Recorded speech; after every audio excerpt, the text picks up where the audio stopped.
यीशु सहाय praise the Lord. इस वक्त मैं केरल से आप सबों को आज का परमेश्वर का वचन सुनने के लिए हार्दिक स्वागत करता हूं। सिक्के का हम देखते हैं उसका दो पार्ट होता है, हेड और टेल। कई बार हम उछालते हैं आप किसके पक्ष में हैं, उस प्रकार का। यीशु पर विश्वास करने के क्षेत्र भी ऐसे ही दो भाग देखने पाते हैं। कुछ लोग यीशु पर विश्वास करते थे, कुछ लोग यीशु पर विश्वास नहीं। कुछ लोग यीशु का प्रशंसा करते थे, कुछ लोग यीशु का नफरत करते थे। यीशु के वचन सुनने के लिए कुछ लोग विश्वास मन से आते थे, कुछ लोग यीशु से नफरत करते थे, यीशु का दोष ढूंढने के लिए उसके पास आते थे। आज का वचन लूका 11 अध्याय उसका 14 से 23 में ऐसे ही बातों को देखने पर एक ग्रुप के लोग आते हैं जो यीशु का दोष ढूंढना चाह रहे थे और उसमें कुछ गलत हो जाए ताकि दोषी ठहरे, उसे मृत्यु दंड दिया जाए। ये उनका उद्देश्य था। यीशु पास दोनों ग्रुप के आते थे, लेकिन दोनों का आने का उद्देश्य अलग अलग था।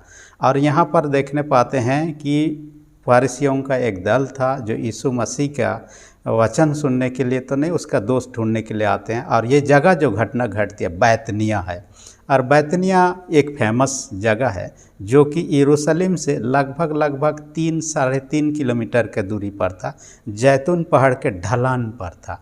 और ये गांव इसलिए भी प्रसिद्ध था, यीशु के जो जानकार थे, मित्र थे, यानी कि लाजर और मार्था मरियम का गांव था।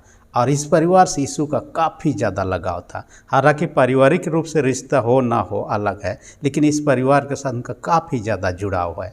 और इस कारण से यहाँ आते रहते थे और रहने, और वहाँ का कई घटना बाइबल में हम देखने पाते हैं। देखते हैं कि एक व्यक्ति को लाया जाता है यीशु के पास में, जो गूंगा था, जिसमें दुष्ट आत्मा था, और दुष्ट आत्मा उसको गूंगा बना चुका था, वो बोल नहीं पाता था।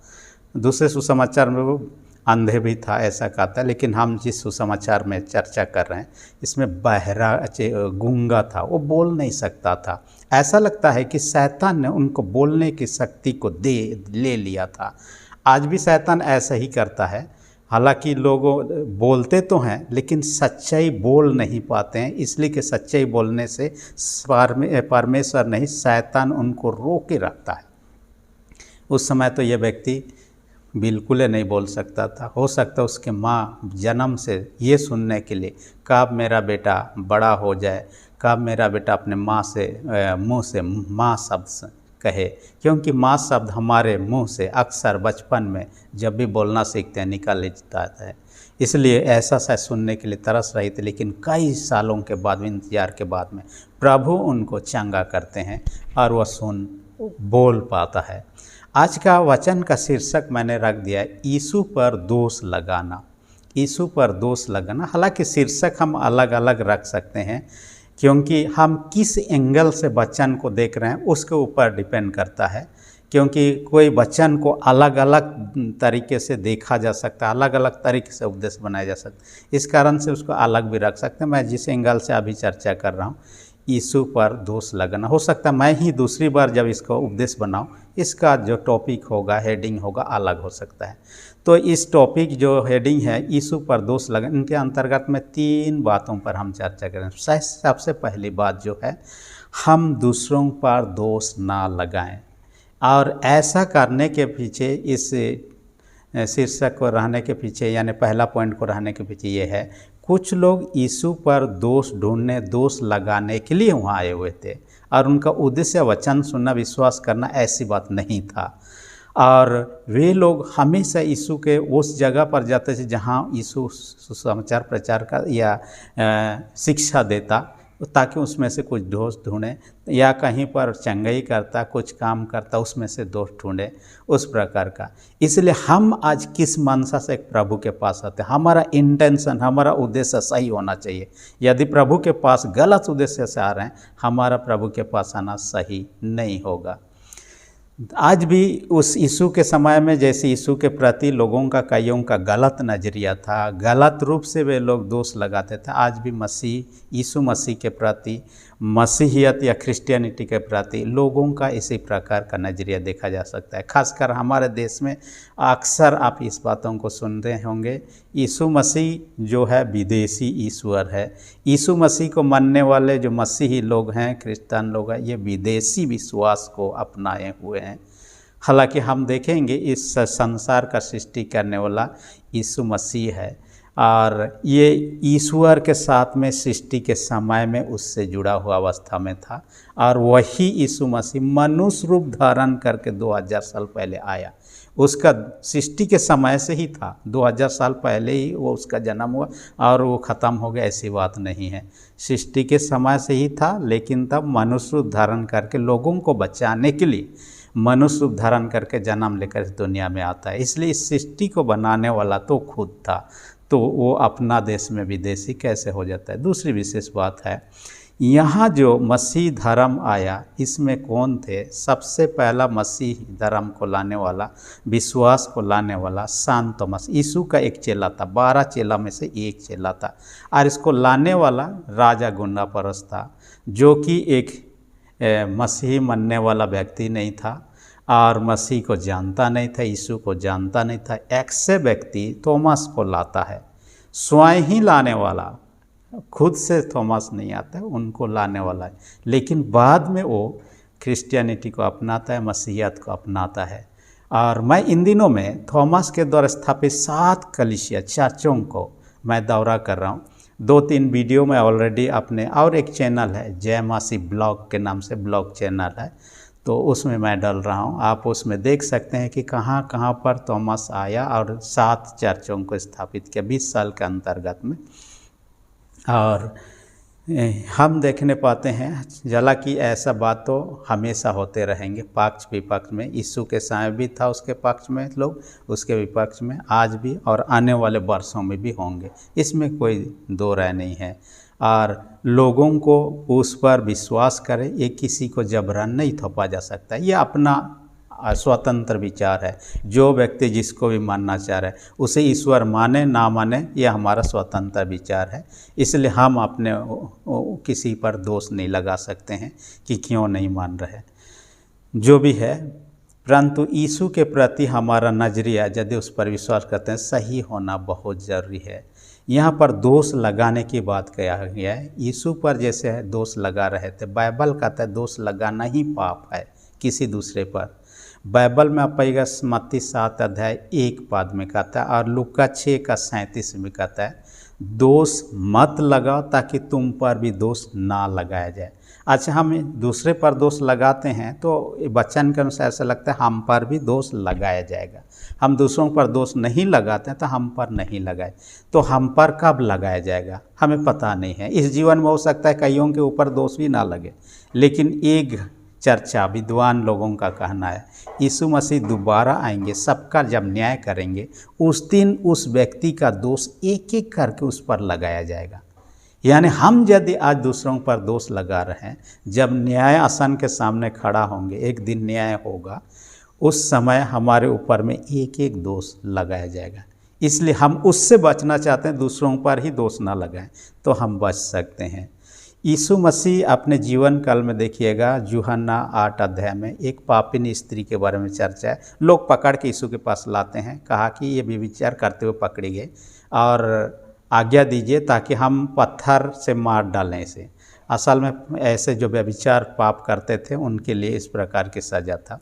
यीशु मसीह कहते हैं, वहाँ पर लिखते हैं ज़मीन पर, और लिखते लिखते बोलते हैं, तुम में से जो पाप नहीं किया, एक भी पाप नहीं किया, निष्पाप है, वो सबसे पहले पत्थर मारे, फिर बाकी लोग भी मारेंगे। उसके बाद सब कोई एक एक करके वहाँ से निकल गए, माने जान गए कि हम पाप किए हैं, हम कुछ ना कुछ तो गलत मुझ में भी है। जो गलती के लिए मैं दोष दे रहा हूँ, उस गलती में से कुछ तो कुछ मेरे अंदर में, जब हम में ही गलती है तो दूसरों पर दोष क्यों लगा रहे हैं। यही बात हमारे ऊपर, यहाँ तक कि आप देखिएगा परमेश्वर के सेवक लोग, सेविका होकर हम लोग कई बार अक्सर अपने ही साथी, अपने ही दूसरे सेवक सेविकाओं के ऊपर में दोष पे दोष लगान, जबकि बाइबल यहाँ मना करता है और ये पाप है और हम पर भी दोष लगाया जाएगा। इसलिए इससे दूर रहना बेहतर है। दूसरा पॉइंट जो कहता है, ये कहता है यीशु के प्रति गलत नज़रिया। यीशु के प्रति गलत नज़रिया, हमारा नज़रिया देखने के द्वारा जैसे होता है वैसा ही है आंतरिक दृष्टिकोण, जो नज़रिया कहा जाता है, किसी के प्रति भावना। हर नज़रिया सही होता है तो उसके अच्छी अच्छी बातें दिखाई देगा, नज़रिया गलत है तो बुरी बुरी बातें ही दिखाई देगा उसका। जैसे हम कोई चश्मा पहनते हैं, काला चश्मा पहनेंगे तो रंग दुनिया काला काला दिखे, रंगीन वाला चश्मा रंगीन रंगीन, हरा वाला चश्मा दुनिया हरा भरा दिखाई देने लगता है। वैसे ही हमारा नजरिए के ऊपर में ये करता है। तो ये भूत प्रेत से ग्रसित लोगों के प्रति लोगों का नजरिया यीशु से पहले से था। और आप देखिएगा यीशु के समय इस प्रकार का भूत से कोई ग्रसित है, कोई बीमार है, बीमार का दो मुख्य कारण ये लोग देखते थे। एक तो भूतों के कारण से वो बीमार हुआ है, ये दूसरा उन्होंने कोई पाप किया है और ईश्वर का श्राप उस पर पड़ा है और दंड स्वरूप वो दुख भोग रहा है। ये दो प्रकार का नजरिया। और भूत प्रेत लगना इस प्रकार का भावना सुलेमान राजा के समय से ही बाइबल हम देखने पाते हैं सुलेमान राजा के बारे में। और एक इतिहासकार है जोसेफस, ये उसके बारे में लिखता है सुलेमान राजा के समय से ही भूत प्रेत का विषय में चर्चा हमें बहुत ज़्यादा मिलता है। स्वयं सुलेमान राजा जानता था किस प्रकार का जड़ी बूटी से भूत प्रेत भगाया जा सकता है, और वो अपने वर्णन में भी करता है। वो एक पेड़ पौधा का नाम बताता है और वो पौधा तो कहता है मखेरुस नाम का पौधा कहता है। उस पौधा का जड़ से शैतान भग जाता था, अपने चर्चा में ऐसा करता है। लेकिन वो उतना जहरीला कि कोई छुएगा तो मर जाता है उस पौधा को। इसलिए लोग क्या करते थे, उसके चारों ओर गड्ढा खोदते थे, उसके बाद में क्या कहता है रस्सी से बांध लेते थे, ये हाथ से नहीं टच करते। उसके बाद क्या करते थे, एक कुत्ता पर रस्सी को बांध देते थे, और कुत्ता जब खींचने लगता तब वह जड़ के साथ उखाड़ के बाहर आ जाता। लेकिन जैसे उखाड़ के बाहर आ जाता कुत्ता मर जाता था, क्योंकि उसने उखाड़ा है इसलिए कि मनुष्य खुद ना मारे, इसलिए कुत्ता पर बांध दिया जाता था और मनुष्य तो बच जाता था, कुत्ता मर जाता था। एक बार मरने के बाद में उसका जाड़ को निकाल, और जो जाड़ को होता था उसका पकड़ते ही उसका इस्तेमाल करते भूत अपने आप निकल जाता। जो भी है उस समय का अपना उनका नजरिया था, विचार था, जो कुछ भी था। लेकिन यहाँ पर यीशु मसीह के द्वारा चंगा होने के पीछे उस पर दोष ये लगाया जा रहा है, ये यीशु मसीह क्या किया है, शैतान के साथ गठबंधन करके उसका पावर का इस्तेमाल करके दुष्ट आत्माओं को निकाल रहा है। दूसरी बात यह है, शैतान के अधीन होकर हो सकता है शैतान के डायरेक्शन में वो काम कर रहा है। लेकिन यीशु मसीह जवाब देते हैं, दुष्ट आत्मा आपने ही दुष्ट आत्मा को क्यों निकाला, शैतान आपने ही दुष्ट आत्मा को क्यों निकाला है। बलजबूल का नाम है, शैतान का दूसरा नाम है। आपने ही चीज़ों को, अपने नगर को, अपने राज्य को, अपने साम्राज्य को क्यों तहस नहस करे, ऐसा नहीं करेगा। इसका पीछे यीशु जो कुछ भी उत्तर देता है उसमें एक बात है, शैतान के ऊपर में यीशु का अधिकार है। शैतान यीशु से पराजित हो चुका है। शैतान का पावर यीशु के सामने टिक नहीं पाता है। इस कारण से यहाँ पर देखने पाते हैं कोई भी बलवान व्यक्ति का घर में घुस के चोरी नहीं कर सकता है जब तक उससे ताकतवर नहीं होगा या उससे हरा नहीं देता है। वो ऐसा ही शैतान का गढ़ में घुस के शैतान को, दुष्ट आत्माओं को निकालना उसी का काम हो सकता है जो पावरफुल होगा, और यीशु मसीह में। और अंतिम दिन में शैतान नष्ट किया जाएगा, ये तो हम जानते हैं। इस कारण से हमारा ये है कि यीशु मसीह ने शैतान को, उसके शक्तियों को पराजित कर चुका, और उस व्यक्ति बोलना शुरू कर दिया। और हम भी यदि यीशु मसीह के द्वारा स्वस्थ हो चुके, चंगा भला चंगा हैं, हम बोलने से ना कतराएं, खासकर सच्चाई बोलने से, सही बोलने से, लोगों का अधिकार के बारे में बोलने से, लोगों का पक्ष में बोलने से, ताकि उनको अधिकार मिल सके और वे अपने जीवन में बेहतर बन सके। इसलिए परमेश्वर के बातों को बोलने के लिए हमारा आत्मिक मुंह खोलना चाहिए। गूंगापन अवस्था में हम आत्मिक बातों को बोलने में हिचकिचाते होंगे। तीसरी विशेष बात जो आज का वचन में कहता है, तो दूसरी बात में ये भी देख सकते हैं कि आज हो सकता है हम बोल नहीं रहे हैं, यीशु के पक्ष में नहीं बोल रहे हैं, लेकिन बाइबल हमें बताते हैं फिलिपी 2 अध्याय उसका 10 और 11 पद में, एक दिन आएगा सारे जीव जो मुँह है एक दिन यीशु को प्रभु करके अंगीकार करे ही, ये भविष्यवाणी की बातें हैं, करेगा ही करेगा, और हर एक घुटना उसके सामने झुकेगा ही। वो दिन भविष्य की बात है और प्रभु ही जानता है कब है। तीसरी विशेष बात, हम प्रभु के साथ या विरोध, हम प्रभु के साथ में या विरोध में हैं। यहाँ यीशु मसीह अंतिम पद में कहा दिया, जो मेरे साथ नहीं है वो मेरे विरोध में है। देखिए, प्रभु के साथ में है, प्रभु यीशु पर विश्वास करें, उसके बेटा बेटी कहलाते हैं। पहला यूहन्ना 1:12 पद के अनुसार में हम विश्वास के उसका बेटा बेटी, परमेश्वर के बेटा बेटी हो गए। और बेटा बेटी कहाँ रहते हैं? अपने माता पिता के साथ घर में रहते हैं। और यीशु मसीह स्वयं कहा दिया, मैं तुम्हारे लिए जगह तैयार करने जाऊँ। कहाँ पर? स्वर्ग में। इसलिए हम प्रभु के साथ पक्ष में हैं, तो उसके साथ उस स्वर्ग में जाएंगे जहाँ यीशु मसीह तैयार करने के लिए एक दिन आएंगे लेने के लिए। यदि उसके पक्ष में नहीं, उसके विरोध में है, उसके लिए भी जगह तैयार किया गया, नरक में है। इसलिए हम कहाँ जाना चाहते हैं, आपका मुझ पर भरोसा ये करता है, डिपेंड करता है हम कहाँ जाना। एक व्यक्ति का नाम आपने सुना, साधु सेल्वराज। ये यीशु पर विश्वास नहीं करता था, ना ही बाइबल वचन पर, और तुच्छ जानता था। एक दिन क्या क्या टाइम पास करने के लिए एक जगह सभा हो रहा था, परमेश्वर का वचन सुनाए, वहाँ जाके पीछे तरफ बैठ गया, ऊपर में बालकोनी टाइप का जगह में। वचन प्रचार हुआ, सुना, उसके बाद प्रार्थना के साथ उसका नाम पुकारा गया। लेकिन उन्होंने कहा ऐसे ही सुनाई दिया होगा, इसलिए नहीं गया। उसको पुकारा गया लेकिन वो नहीं गया। उसके बाद में आवाज़ आने लगा उसके कान में, उठ जा, जहाँ बैठा है वहाँ से उठ जा। लेकिन नहीं उठ रहा है। कोई 2 आदमी उसे पकड़ के उठा दिया। यहाँ वहाँ देख रहा है तो कोई नहीं है, कौन था ताकत था, उसे उठा दिया।